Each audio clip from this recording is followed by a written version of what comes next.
halal bihalal ini adalah prestasi orang Nusantara membuat Islam jadi indah.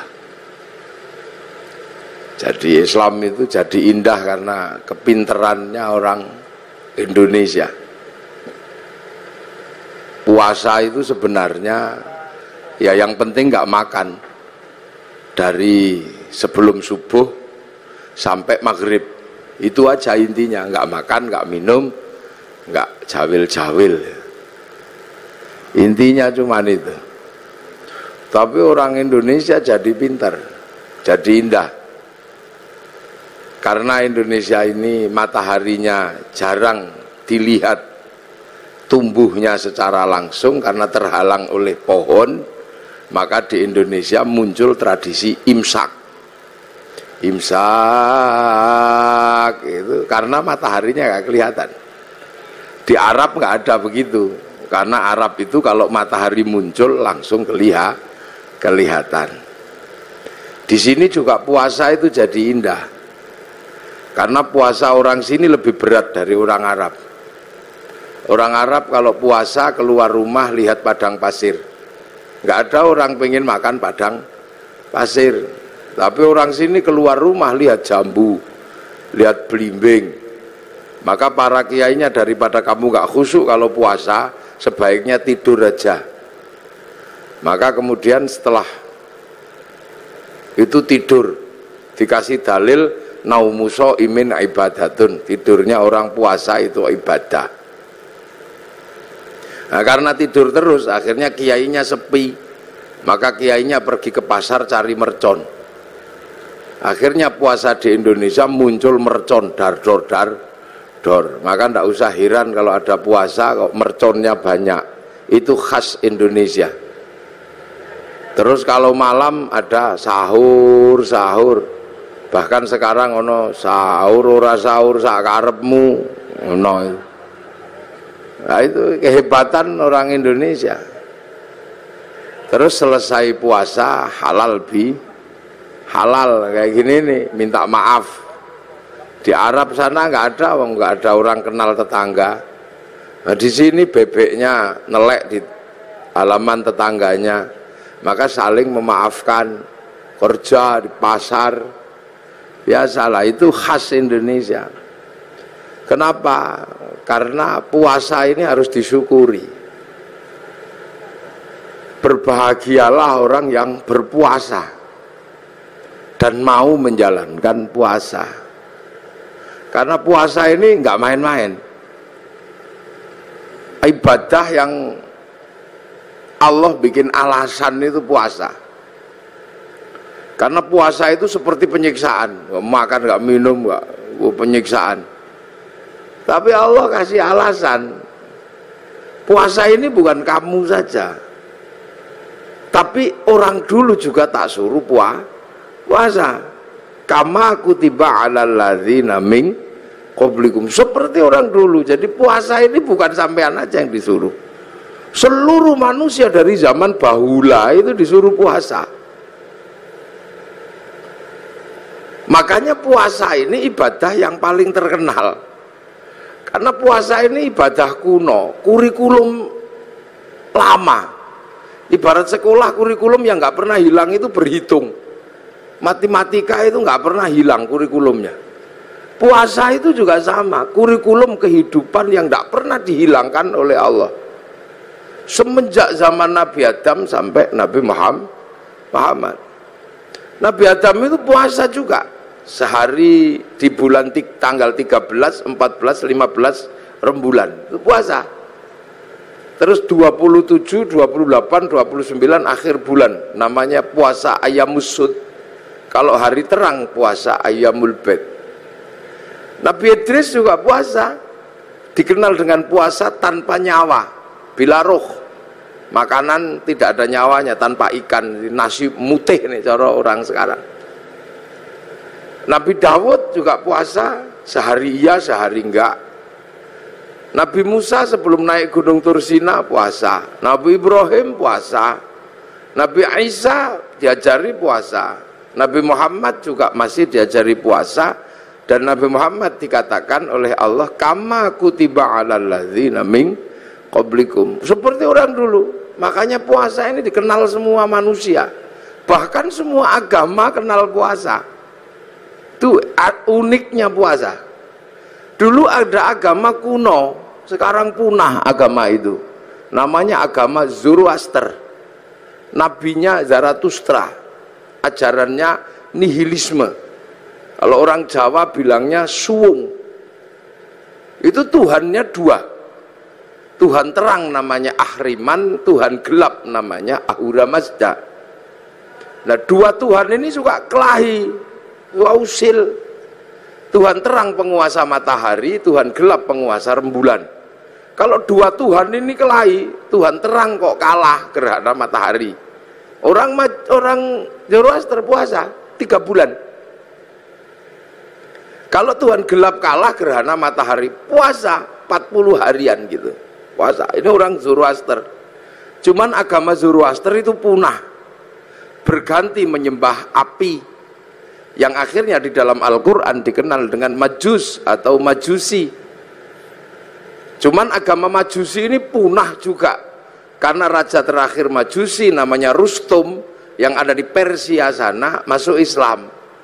Raja Rustum ini anaknya dinikahkan dengan anak Sayyidina Ali bin Abi Thalib, namanya Sayyidina Husain, lahir Sayyid Ali Zainal Abidin.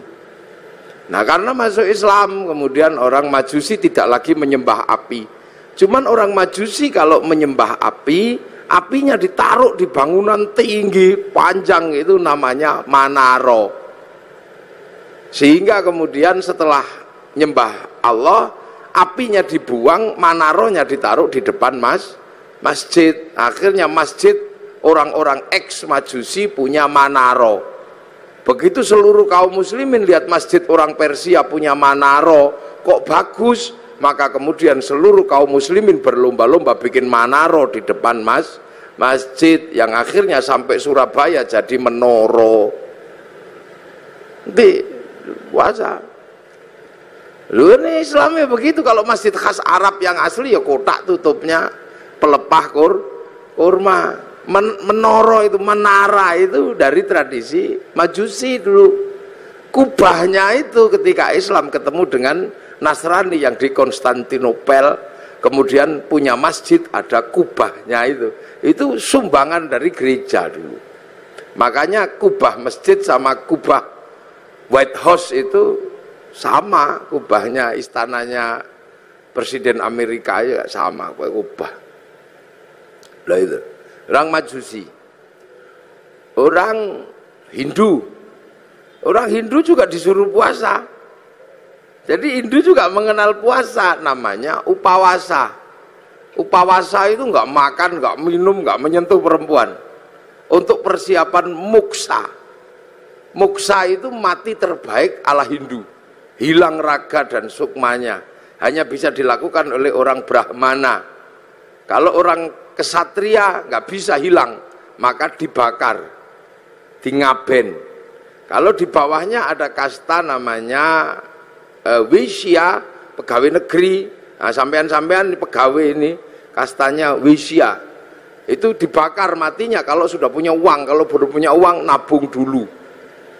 Nah, di bawahnya ada Sudra. Sudra ini petani, pedagang, itu Sudra, tukang las, itu Sudra. Nah, di bawahnya ada kasta namanya Paria, pengemis. Ini matinya nggak ada yang ngurus. Di bawahnya ada Kuca. Kuca ini tukang ngutil. Jadi hidupnya ngentit. Apa itu? Tukang motong bansos lah kalau ininya. Itu Kuca. Itu matinya juga nggak ada yang ngurus. Di bawahnya ada Meleka, maling. Kalau ketahuan lari.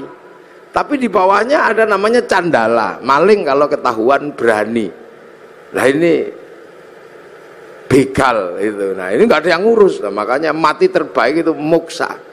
Supaya bisa muksa melakukan upawasa, nggak makan, nggak minum, nggak menyentuh perempuan. Nanti tubuhnya mengecil, kecil, lap, hilang, imaterial. Itu namanya mokso. Tapi waktu itu banyak yang gagal, sudah mengecil, ingat istrinya, maka macet, jadi jenglot atau Bathara Karang itu. Makanya kalau ada yang ketemu jenglot jangan dijual mahal, itu produk gagal mukso.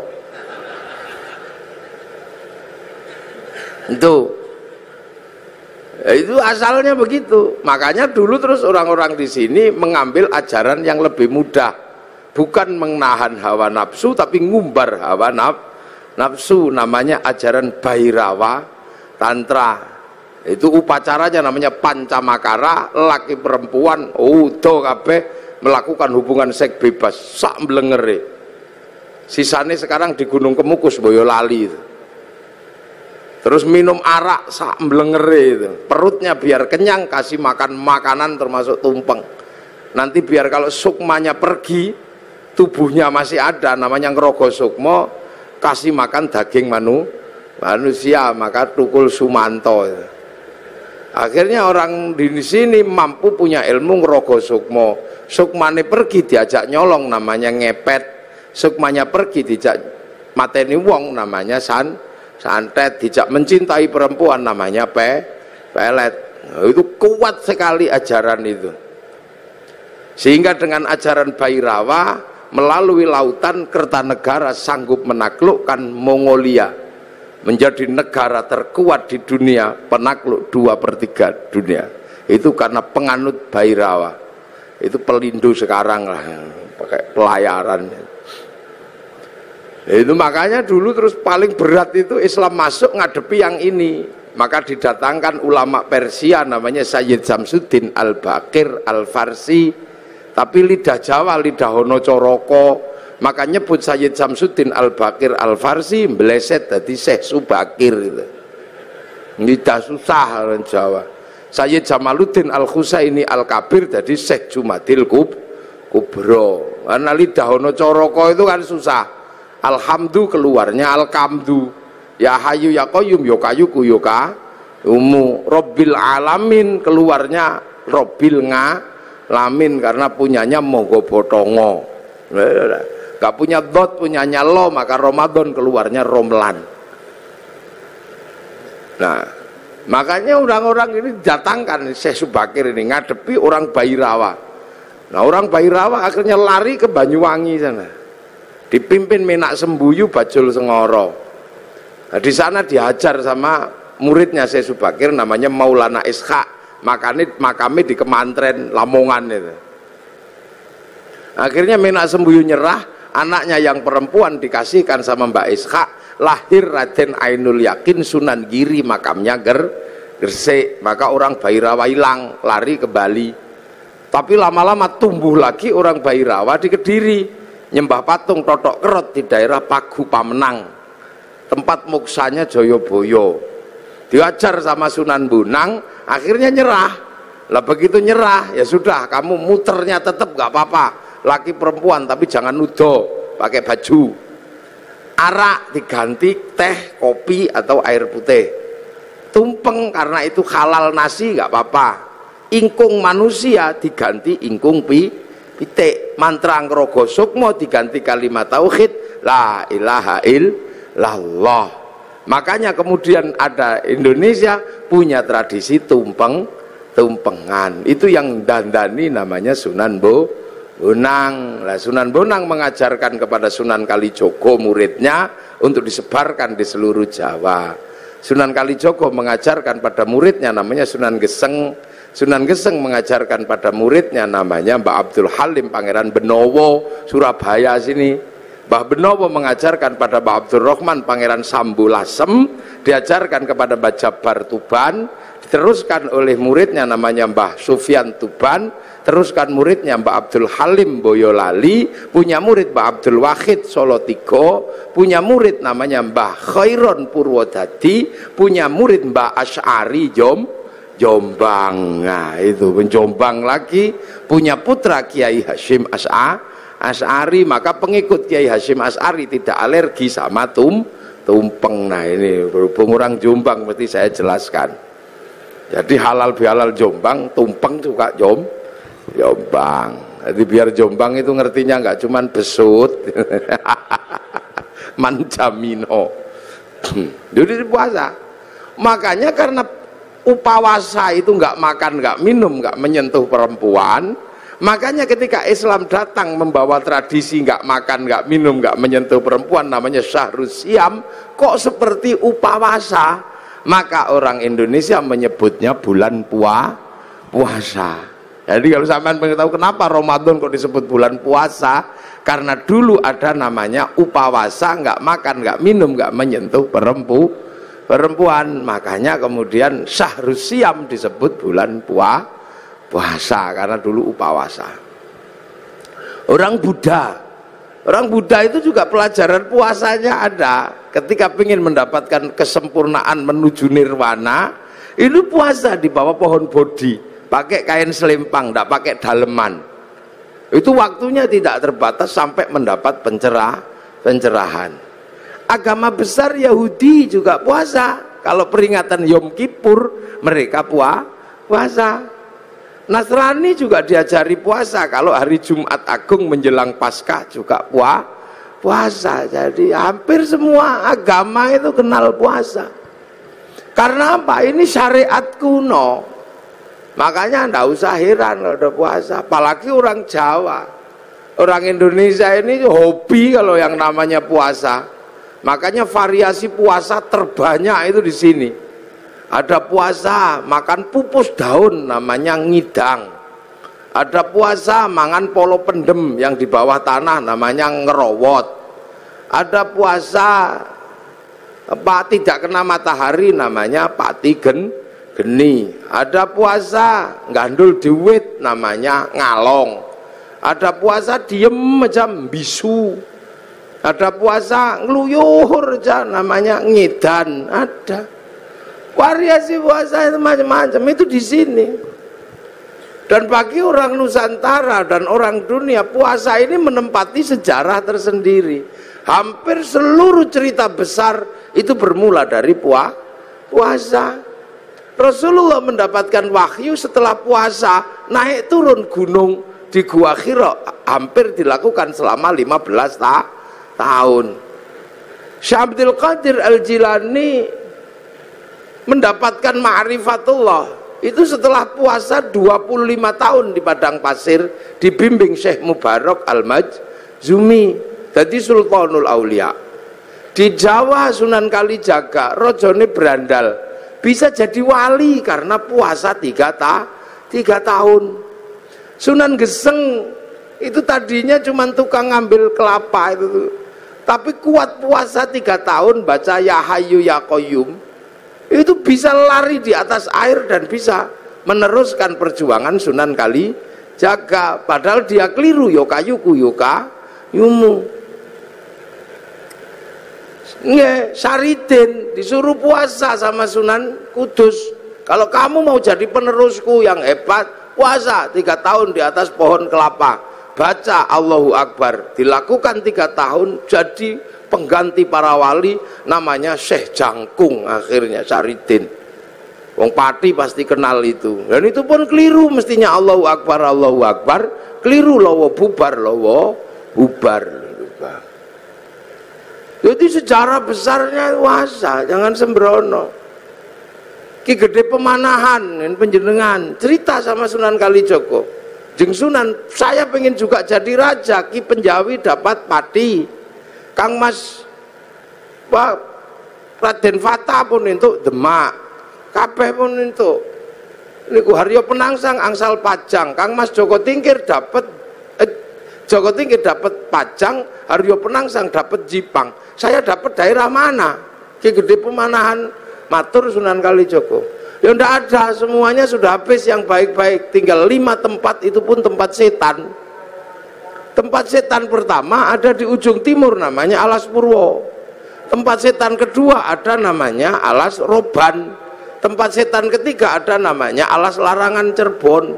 Tempat setan keempat ada namanya Alas Ketonggo Ngawi. Lah tempat setan yang kelima namanya Alas Mentau lereng Merapi. Makanya kamu milih yang mana? Milih Mentau aja. Wah, kalau kamu milih Mentau setannya gede-gede, kamu puasa 20 tahun. Biar ditemani sama Ki Ageng Giring, jangan turun.